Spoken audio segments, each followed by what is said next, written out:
ஸ்ரீலாய்தள பார்வையாளருக்கு முதற்கண் வணக்கங்கள்.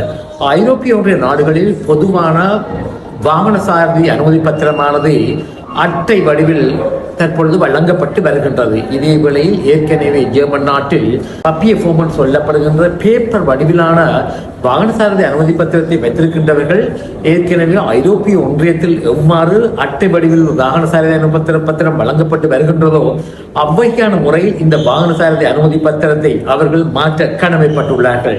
குறிப்பாக நாங்கள் பார்க்கும் பொழுது 1999 ஆண்டுக்கும் 2001 ஆண்டுக்கும் இடையில் வழங்கப்பட்ட ஜெர்மன் வாகன சாரதி அனுமதி பத்திரமானது 19/1/2026 இடையில் அட்டை வடிவமாக இவர்கள் மாற்றுவதற்கு கடமைப்பட்டிருக்கின்றார்கள்.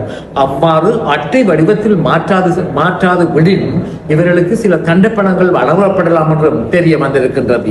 இதே போன்று 2002 ஆண்டுக்கும் 2004 ஆண்டுக்கும் இடையில் வழங்கப்பட்ட ஜெர்மன் நாட்டுடைய வாகன சாரதி அனுமதி பத்திரமானது பேப்பர் வடிவத்தில் இருந்தால் இவர்கள் கூட 19/1/2027 இடையில் இந்த வாகன சாரதி அனுமதி பத்திரத்தை அட்டை வடிவில், அதாவது கார்டு வடிவில் மாற்றம் செய்ய வேண்டும். இதே போன்று 19/1/2013 முன்பாக வழங்கப்பட்ட இந்த ஜெர்மன் நாட்டு வாகன சாரதி அனுமதி பத்திரமானது 15 வருடங்களுக்கு இவ்வாறு மாற்றம் செய்ய வேண்டும் என்றும் தெரிய வந்திருக்கின்றது. அதாவது ஐரோப்பிய ஒன்றியமானது வாகன சாரதி அனுமதி பத்திர விடயத்தில் பல புதிய சட்டங்களை ஏற்கனவே நிறைவேற்றிய நிலையில் இந்த புதிய நடைமுறை வருகின்றது என்பது குறிப்பிடத்தக்கதாகும்.